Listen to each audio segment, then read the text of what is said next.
Before we get underway this week, I just wanted to call attention to the fact that you've made it to the last week of the semester and pat yourselves on the back for that. It's been a lot of work and a lot of reading along the way, and I do hope that you have found that the material in the course has been useful to you and that you see some of your perspectives about things changing.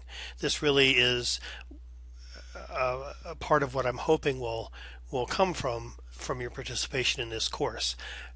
You have a pretty good idea of what my ideas may be about things, and I'm not necessarily suggesting that everyone should think like me by any stretch of the imagination, but that at least you know what your beliefs and values and principles are, where you stand on things, and that you're better informed in terms of why you stand the way you do. But if your attitudes and opinions change also, so be it, and so much the better as well. But there's a big world out there to learn from, and this is one framework with which to understand and view the world. The whole notion of sociology and taking that kind of detached view of society. So, being semester's end, one thing that's very important for you to realize is the testing schedule is different than it usually is. The test will open on Sunday. That is the very first day of this learning unit, because you only have a week and a day, or a week and 2 days perhaps, after this learning unit opens until the semester is over, and all of your work needs to be done by the end of the semester. So please do check the exam schedule. Be sure you understand when the test opens and when the test closes. Sometimes it will be two tests that are different. Sometimes it'll just be the last test, but it's very important for you to take a look at this. Take a look at this and make sure you know the testing dates. And so, leading up to this week's this topic, we have really spent a number of weeks looking at issues about culture and gender, socioeconomic stratification, poverty, social class, and power and economics and those kinds of things. And really, in my mind, all of these topics kind of lead up to this last chapter. And it's been mentioned to me from time to time that the chapter perhaps is kind of a downer in a way to end the semester on, because we talk about people who aren't really fitting in or getting along in society when we look at a chapter on deviance. And yet, I think it's really helpful to have all this other material behind you before you begin to look at the topic of deviance and to try to understand why people do what they do. Because deviance isn't about punishing people. It doesn't have to be about that. This is really about understanding people. And this is one of the things that I think is very important in this chapter for you to do, and that is to take the sociologist's perspective in approaching this topic. The word deviance tends to have negative connotations for all of us, but in this particular chapter, we're really looking at deviance from a detached intellectual point of view. And I think you'll see, if you look at it from a scientific perspective, that deviance is a lot more easy to understand than you might originally believe. I just wanted to call attention to the little photograph on this title slide about conformity, which I rather liked for this chapter. And it says, when people are free to do as they please, they usually imitate each other. Deviance itself is not defined by the act. It is rather the reaction to the act that makes something deviant, according to Howard Becker in the mid-60s. And this is a very good point to make, that certain things that you may or may not do in this culture that would appear to be deviant in another culture would seem to be perfectly normal and acceptable. So that tells you it isn't really the objective behavior. It is how society and individuals around that deviant person react to that person's behavior. Very important key point to keep in mind as you go through this week. Deviance is defined as a violation of the social norms and can be either minor or serious in nature. What is deviant to some people may not be deviant to others, so that we have to really look at behaviors through the filter of the culture, the cultural lens within which it occurs. And so a lot of the things, for instance, that the Middle East is now recently has been in our scope much more than it had been previously, say in the last 10 years or so. And a lot of the things that occur in the Middle East are very different from what occur in the West. And in order to understand why those things happen, and to understand that the persons who commit them aren't simply ingrates or something like that, but that there really are reasons for these behaviors or for these things going on, you have to really understand the culture in which it occurs. So again, we don't want to use this term in a judgmental way as we go through this discussion, but rather as a more objective way. Irving Goffman was a well-known sociologist, in fact, who wrote about stigma, and he said that stigmas are characteristics that discredit people. And a person can have a stigma and be considered deviant with really without doing anything. So, for instance, an individual living in Tulsa, Oklahoma, who is of Arab extraction and attends a mosque, in the minds of some individuals would be seen as a deviant individual because they don't practice Christianity and they're not they don't have a light-colored skin, and they may be considered suspect just because of their origins. It's not that they did anything at all to have a stigma associated with it, but really it's the events that are going on around us in the world these days that have created that the possibility of that stigma. And so they maybe not even violating norms other than having a different color of skin and attending a different kind of religious service. So just by being born into this group, this involuntary group, they may have a stigma. Or people may have stigmas because they violate the norms, and not even with behavior necessarily, but perhaps because of their appearances or their abilities. And so very overweight individuals, we assign stigmas to people who are overweight. We assign stigmas to people who are older. We assign stigmas to people who have physical disabilities and emotional disabilities sometimes. So all of these things can result in a stigma being assigned to an individual and sometimes connects to what we determine to be deviant about them. Now, norm is the thing that is used really to measure behaviors, I think. It is the thing, first of all, most sociologists would tell you that we have to have norms because it is the thing that makes life predictable for us. You know, we have to have certain standards, certain expectations to know how to act and feel.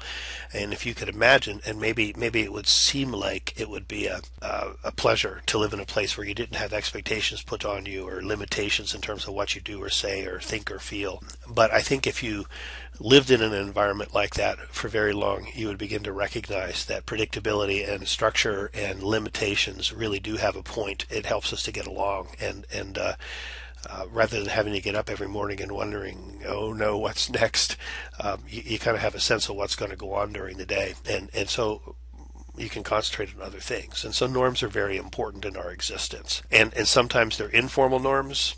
I think we talked about some weeks ago about how, you know, when you're walking down a street, you step to the right instead of the left. That's an informal norm. Although this goes in and out of popularity. You know, if somebody's behind you, you hold the door for them before you complete going through it, so that it doesn't slam shut in their face. That's an informal norm. There isn't a rule about that. You don't get arrested for it.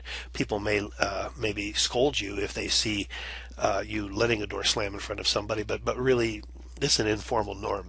There's nothing written that says you have to hold them, but we learn to do that. We're taught to do that, and so that's a norm.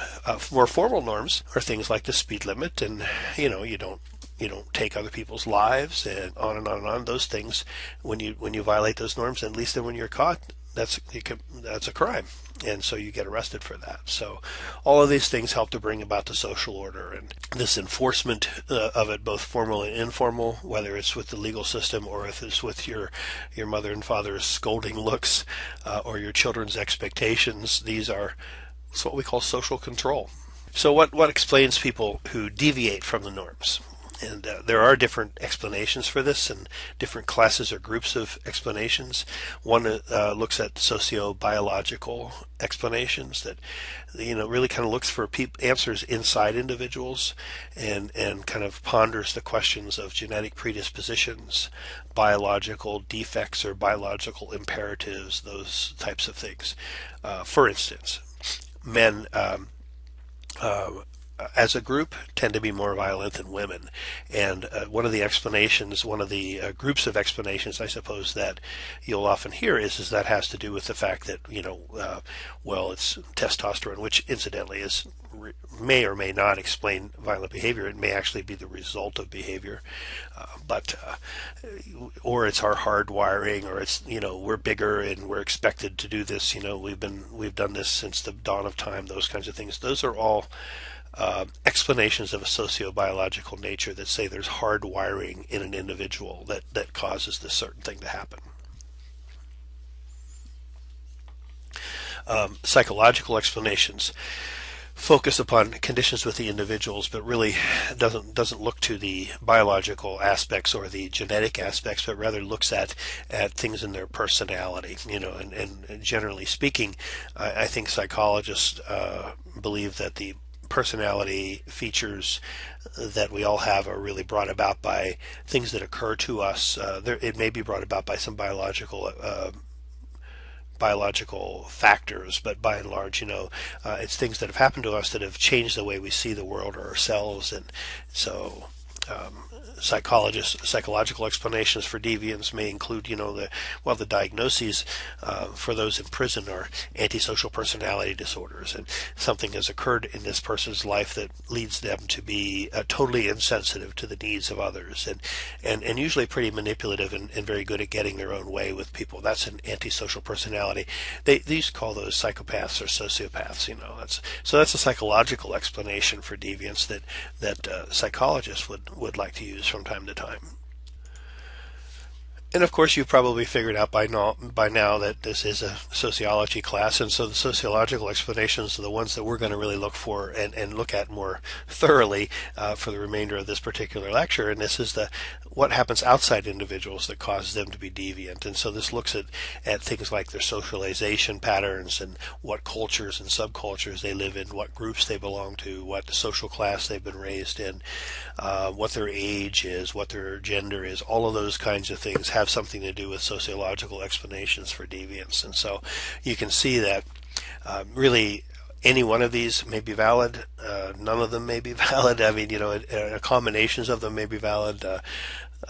But these are just sort of the broader schools of thought when we look at deviance. So when we look at the sociological explanations for deviant behavior, what we're going to do is look at deviance through the lens of the three different perspectives. And this is one of these areas where these three basic perspectives, the functionalist, the conflict perspective, and the symbolic interactionist perspective, all have really pretty unique and divergent explanations for deviant behaviors. And so it's one place where the three perspectives really kind of come through very, very clearly. So first we look at in the symbolic interactionist perspective, differential association theory, and this is developed by a sociologist by the name of Edward Sutherland, who says that deviant behavior is learned in a culture in the same way that conformity is learned. It is taught or socialized, and we learn from those we associate with in our lives. So we are taught by our mother and father to behave in class, to our teachers instruct us and teach us to raise our hand when we have a question. The principal makes sure that we know that we don't leave our classroom unless we have a hall pass.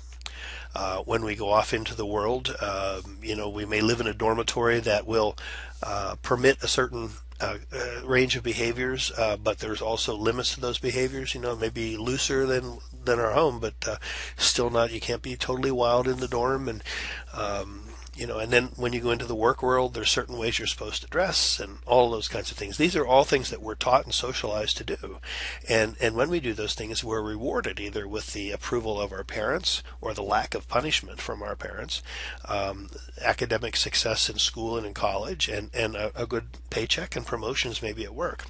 This is how we learn to behave, according to Sutherland. But if you have the misfortune to be raised or to be born into a family that perhaps lives in a very poverty-stricken area in downtown Baltimore, Maryland, and your next door neighbor is a crack dealer who, through practicing his trade, manages to become quite wealthy and drives a very fancy car, in fact fancier than many of the people that are out there working on the workaday world and conforming to things. What you learn to engage in deviant behavior. You learn that it's more successful for you to do things that are against the rules, and so essentially, you're socialized into this life of being a criminal. And it isn't just about criminal behavior that differential association applies. There are some people who believe that depressed people can teach their children to view the world through depressed eyes themselves as well. So in any event, you get the idea here that deviant behavior is taught and may not even be intentional, but it is taught by the subculture around an individual, just like conforming behavior is. And it's significant to note that about half the people in prison have had a father, mother, brother, or sister that have also committed a crime. Now, that says 50-50. It really doesn't tell you too much. But I think the point of this is that there's thought to be a significant correlation between individuals who grew up with criminals in their family and those who are in prison today. Travis Hershey is one individual sociologist who advanced the idea of control theory, and control theory says that we all want to commit deviant acts. We're sort of, if you want to tie this to psychology, to a commonly understood aspect of psychology, it's sort of like the id that's pushing us to do things all the time, but we don't because of our inner and outer controls. And of course, again, if you're going to apply the Freud model there, the inner and outer, well, the inner controls would be your superego, the thing telling you to behave. But in any event, so he believes that we're born wanting to be deviant, but that we have these controls that are developed that keep us from being deviant. And the stronger the controls, the less likely deviance is to occur. So there you see the different kind of controls: conscience, the morals, religious beliefs. These are things that we're taught and are enculturated into as we grow. Outer controls are things like who you associate with, what kind of commitments you have, and what kind of investment you have in society, those kinds of things. Oops. So this ties into Reckless's theory that says that the bonds we have to society help us to maintain our inner controls and outer controls as well. And these bonds to society are based upon, he said, 4 different things, which is attachments, that is having a respect for and relationships with other people who conform to expectations. This goes back to the old thing, really. This is all about the birds of a feather flock together, or water seeks its own level. You hear all these kind of phrases about persons, and this is really about who you associate with here. And so if you're attached to people who conform, then you're more likely to develop controls on yourself. What kind of commitments do you have? Do you have a family to be responsible for? Do you have a job? Do you have some status in your community or in your circle that requires certain types of behaviors from you? And are you involved in approved activities? Do you have something to do with yourself that's constructive? And then finally, do you have a sense of right and wrong, moral sense of these beliefs that you have that can see that some things, there's just a line you shouldn't cross. So all of this really, Reckless's theory would suggest that the key to high self-control is the socialization and how you're socialized and who you associate with. So this is a little bit about the symbolic interactionist perspective and deviance. And so you get the idea then that, again, if you deviant behavior may draw out of who you're associating with. If you don't have a lot of people who have reasons to be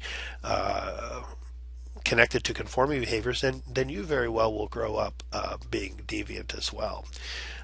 If you don't have a family and a job to really give you purpose in your life and to give you a reason to keep yourself managed and consistent, then you just may find deviant acts to be more productive for you. There are many mornings when I get up and I think, I just like to hit the alarm and turn over and go back to sleep for a couple hours. But I know I'm expected to be at my desk at a certain time, some people are depending upon me to be there, but certainly there are people who expect me to be there, and so that pushes me out the door in the morning when I had sat up a little bit too late the night before. Becker's labeling theory, simply put, really, is that the labels that we're assigned, and some of this is through the stigmas that we talked about earlier, the labels that we're assigned propel us into deviance or can divert us away from it. So what it is that people say about you and what you come to believe about you, it really is what you come to believe about yourself. That circular kind of thing that we talked about when we discussed interactionist theory early in the semester. These are the things that define us as deviant or not. We have a little bit here about neutralization that really isn't directly, I don't think is directly connected to Becker's labeling theory, but I don't know. I'm not sure how it fits into it, but in any event, here it is. And um, there are 5 ways that people who engage in deviant behaviors manage to do this, but still reject the label of deviant. And I suppose this is how it ties in. First of all, and these are all kinds of things that, for instance, when you work with offenders, like sex offenders, for instance, these are the kinds of actions or techniques that they use sometimes to justify their behaviors or to convince themselves that what they've done, there's nothing wrong with it. Denial of responsibility. First of all, when somebody is hurt, it's not really your fault that that happened. They were going to be hurt anyway. And an example of this, again, just using kind of the sex offender as an example, would be an individual who is at a party and maybe doesn't even intentionally get a woman drunk, but she gets drunk, and he takes advantage of her sexually because of that. And he gets caught, and one of the things you'll hear a lot of times from them is well, she was so drunk, she should blame herself, or why was she dressing that way? She dressed so provocatively, and what does she expect somebody's going to do when she gets all, drunk and everything like that. And so this is a denial of responsibility, denial of injury, which is that it really didn't hurt her very much, or that it really wasn't that bad of a thing that I did, or that she's not a victim at all, or the victim isn't a victim, that really this wasn't something bad. Sex offenders will use that sometimes with their victims, believe it or not, kids that they molest, because they're teaching them about sex, and they want to teach this child about sex from a perspective of someone who cares about them and will be careful with them. You hear that. Condemning the condemners, appealing to higher loyalties. These are other things that you get the idea then that even though individuals engage in behaviors that are deviant, they can convince themselves that they're not deviant with this sort of, they're thinking errors is what they are.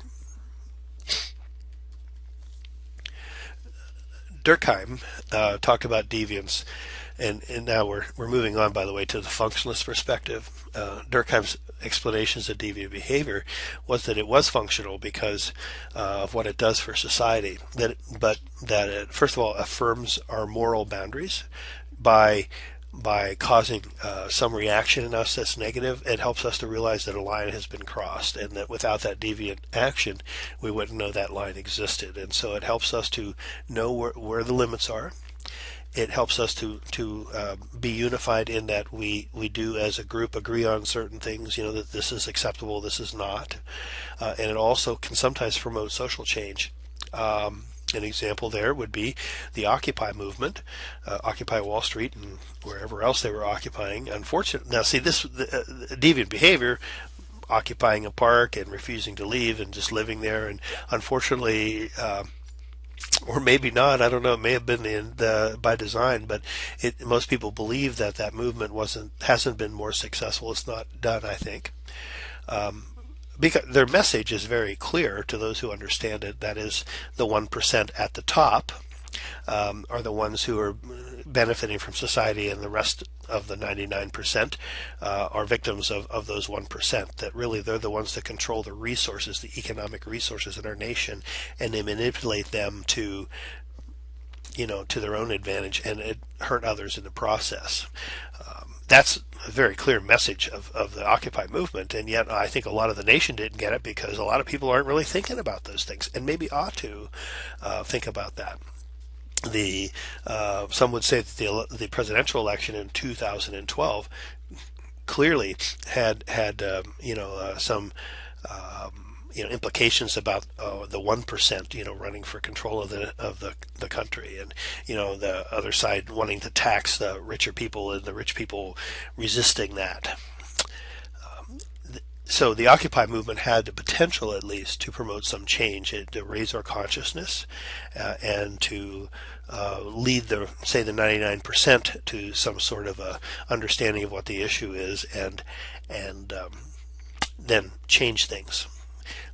Unfortunately, somehow it seemed to have died, and it's an interesting study. If you're ever interested really in looking at social change and really kind of exploring that topic more, if you have another sociology class and you need a paper to do, I think studying the Occupy movement, how it formed, what its intents were, what its methods were, and the outcome of that movement, why it succeeded or didn't, would make a really fascinating study. Another functionalist theory is strain theory from Robert Merton. And Merton looked at our socialization and pointed out that really all of us are born into a culture where we want certain cultural goals, but there are certain segments of our population that are denied access to institutional means to attain those goals. Translate this into kind of plain language. The way to, as I think we've learned in here, the way to move up the social ladder in our society, the legitimate way to do that is to get more education so that you can get higher paying jobs and, develop the means to have more money, et cetera, et cetera, et cetera. Not all of us have access to that, and some of you listening to this lecture probably have to struggle really a great deal in order to be able to afford college classes and to keep up the rest of your responsibilities at the same time. Others of you, and I'm not saying that this is that you have it handed to you. This is the way I did it. You go to college, your parents are helping you, and your full-time attention is on your classes. Maybe you have a job on the side to help, and it's not easy either, but you're there, and you have the capacity to be there, and there are the financial resources to put you there, and the loans are available to you, and you had the intellectual capability and the right connections to find those loans or grants out there. There are a lot of people in our society who have none of that. There are people who don't have individuals around them who can connect them to grants and loans and scholarships, and may not even be aware that such things exist. And in an information society, we might tell ourselves, well, anybody could access that. You just have to sit down in front of a computer and they can find what's there if they really want to do something. And there may be some truth to that. But again, when you consider where you grow up and what you're taught about yourself, this is labeling theory, this is differential association, a lot of other things as well. You may not be in a place where you know those things or you feel that you can access those things.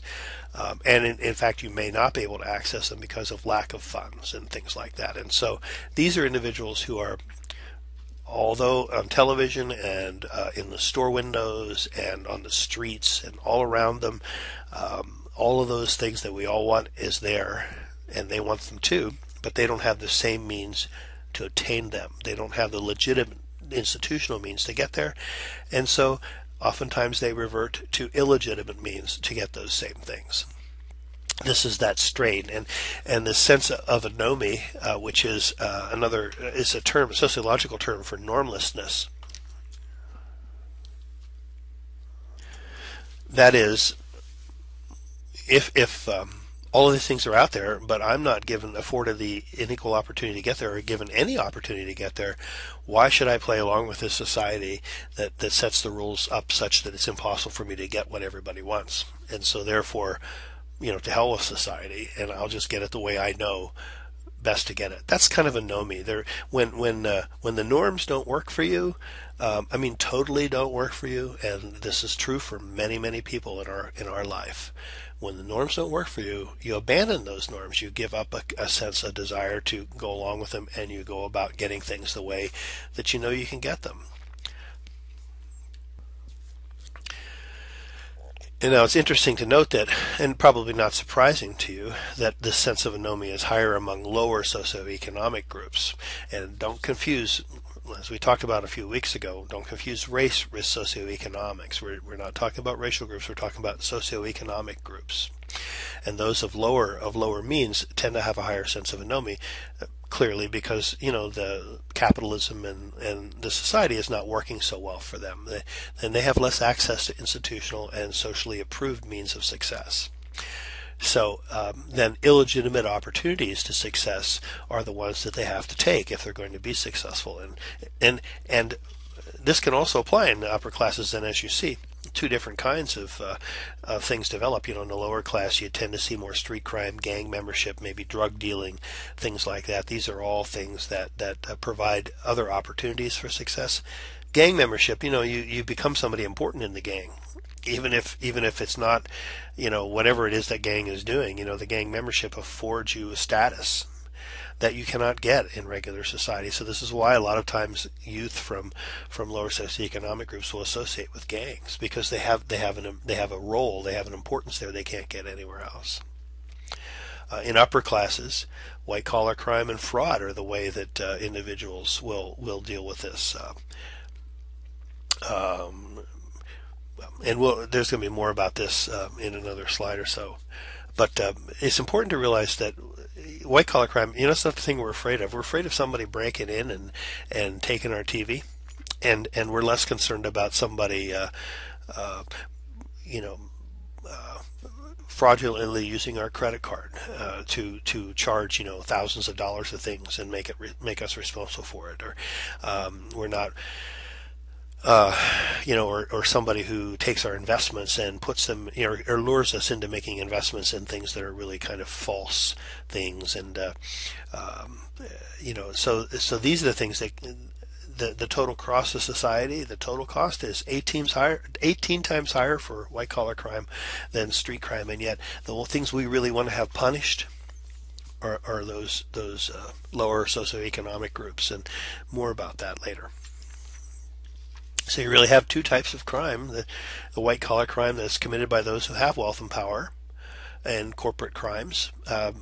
Some would say the collapse of the institutions at Wall Street in 2008, and really the conduct of the brokers and traders and agents and bankers since then continue to be criminal in nature, but. Then you have the street crime again, and what kind of uprising do we have about that? What kind of focus do we have on that? And that again is part of what the Occupy movement, I think, intended to draw attention to. That's the whole notion of occupying Wall Street. Wall Street being where a lot of this stuff that brought about the difficulties in our economy in the around the 2008 to 2012 period. Had to do with a lot of stuff that happened on Wall Street. But we don't get too upset about that. We don't get too fussy about that. And maybe because we don't think we have many investments there, but really so much of what we do and so much of what we do have depends upon what's going on Wall Street. And that's an awareness that we may not have. Street crime we understand, and again, it's committed by lower social classes as a way to survive. It includes property crimes, burglaries and robberies and things like this. These are the things that we're more focused on. These are the things that we demand our law enforcement to get under control. What is the reason for that? Is it possible that we're concerned that there could be more violent crime associated with street crime than white collar crime? Perhaps.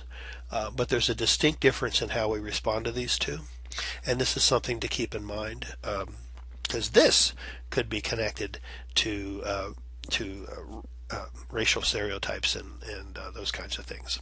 This is about strain again, the role strain that Merton, I think it was, had talked about, and the functionalist perspective says that there are different ways to respond to strain, and the 5 different ways include conformity, which is the most common response, and it's the one that most of us, given the fact that you're sitting in this classroom, suggests that if you didn't originally do it, you are now at least adopting the notion of conformity, which is the non-deviant response to strain. So you're pursuing a college education. And this is just one example of this, but this is typically the way. Some people go out and they just work really hard and, get associated with persons who, have important roles in society and everything like that, and advance themselves that way. But whatever the way is, this is the socially acceptable one, where you accept the goals of society and you accept the means to get there. With innovation, this is an individual who wants to achieve a cultural goal but uses illegitimate methods to get there, and crack dealers and drug dealers and things. An example of that. Meth, I suppose meth would be the thing we should have on the slide to be kind of more current these days. There's this excellent television show in the early 2010s era called Breaking Bad, which involves a high school chemistry teacher who discovers, because of various things in his life, that he needs to find other means to make more money because he's not making enough money having led a life of conformity, and moves to the innovation method of making more conformity, becomes a meth producer. And it's a dark series of stories, but it's a very interesting show, and it really does display this concept of innovation very well. Ritualism, the individual has given up on attaining cultural goals but still clings to conventional methods of conduct, even though, and this is what we call the sort of the burnout in society. And you hear about the old burned out hippies and these kinds of things. These are people who really just have given up on trying to succeed or do anything more with their lives, but still are conforming to the expectations of society within that context. Retreatism, where an individual rejects the goals of society and also rejects the means to attain those goals. Really kind of an interesting collection of possibilities here. Of course, the alcoholic and the drug addict is one example of this. Individuals going to a convent is another example of this, where they're really kind of leaving society, leaving culture, and just moving into another lifestyle that has nothing to do with cultural goals. And finally, rebellion, which is where cultural goals are rejected and there's an effort to replace them with one's own goals. And these are the revolutionaries that are in society from time to time. So this is an interesting table from the text based on Merton's 1968 work that shows how each of these methods or modes of adaptation to role strain, how they compare to each other in terms of whether they accept or reject cultural goals and the institutional means to access those goals. So if this is of interest to you, I'd encourage you to come back and take a look at this. This is a pretty good table, actually. Now we're going to move into conflict perspective on Deviance, and there'll be a few slides, and then this short addendum to part one will be finished. Most street crime, according to those individuals who have the conflict perspective, is caused by the marginal working class. That is those who threaten the social order. This is the people who are in and out of jobs, and they're not even really worried about the people who are unemployed chronically, but really looking at the people who get a job and lose a job, and or maybe working but only working part-time and not really able to succeed financially because of the limitations of the money they're earning or the position they hold. This is the group that the conflict perspective believes is the one that commits most of the street crime, and so we as a society then punish those individuals and punish that behavior when it occurs, because we feel most threatened by them. And it is the law that, of course, is used by society to what conflict individuals would say was to oppress these individuals. Those who have wealth and power have a tendency sometimes to bypass the law, and an example again of the white collar crime we were talking about earlier. Others have to pay full penalties. An example, and I'm not sure if it's in this text or if in another book that I have worked out of, but they talk about the difference in penalties between cocaine and crack cocaine, and cocaine being the drug of that was associated with higher socioeconomic groups, and crack being the lower socioeconomic replacement for that. And despite the fact that cocaine in many ways has more serious consequences to the individual and things like this, the punishment for being caught with or using cocaine, the prison sentences that have been meted out and everything have been a good deal less serious than those meted out for crack cocaine. And of course, crack cocaine is associated with the lower socioeconomic and minorities much more than cocaine, and so you can kind of see there where the implication the conflict people would say is this is our way of keeping the lower socioeconomic classes under control, even among drug users. Now, there are times when somebody from the upper social classes are showcased, so it appears as though it's fair. What is it, around 2009, 2010, Bernie Madoff was an investments counselor, I believe, in New York City, who was arrested for fraudulently using what was called a Ponzi scheme, taking people's money and investing them in things that didn't really exist, and using the money to invest more money in those kinds of things. People lost millions of dollars with that, and I suspect some famous people lost millions of dollars with that, and that is probably why he got arrested. But there was a big deal about that, and it was in the news, and he was sentenced to what amounted to probably 3 lifetimes in prison and this kind of thing. So this is what conflict theorists would tell you. This is really for show, just to reassure us that white collar crime is being dealt with as well. And yet, again, you look at all the stuff that's happened on Wall Street, and most of those bankers have walked away from that without any penalty at all. So that's a conflict theorist would say that, of course, this is what happens. And conflict people would actually be very much behind and in support of the Occupy movements. You read an article, and it was referenced in this chapter about the Saints and the Roughnecks. And just a moment to reflect and tie this back into that article. How did the social class of the boys' families determine how they were treated by law enforcement and by school authorities? And it just raises the question if you've ever been unfairly treated due to your social characteristics, whatever that might be, class, sex, religion, economics, race, whatever it might be. Conflict people say if there were no laws and no norms, there would be no deviance and no crime. They're trying to tell you basically that these things exist because we say they do. The people who influence the legislation, and not even necessarily the legislators themselves, of course, our legislators in Congress, our representatives and senators, tend to be fairly elite. You can't really get into those positions very well without having a lot of money. And if you don't have a lot of money yourself, you have somebody who has a lot of money financing your campaign. And so those individuals who go to Congress tend to be associated, of course, most closely with the conformity and also with the upper socioeconomic levels. They're either in them themselves or they have some obligations to individuals in those levels. And so the persons of higher socioeconomic status then are the ones that are really influencing the kinds of laws that are developed. And they're the ones who define what is permissible in our society, and in any society for that matter. So those individuals then have the authority to extend criminal status to those who have conflicting norms and interests, or not, if they choose not to. So you see that gives the socioeconomic, the upper classes, much more power than the lower socioeconomic groups. And conflict people will tell you, of course, that those in power will continue to use their power to preserve it. So one can bet that the legislation is going to be something that will lift up the individuals in the upper classes, and that will ignore or perhaps oppress those individuals in lower socioeconomic classes. So that would be the end of the first part of this week's lecture. If you want to take a break, come on back and we'll talk some more about deviance and social control.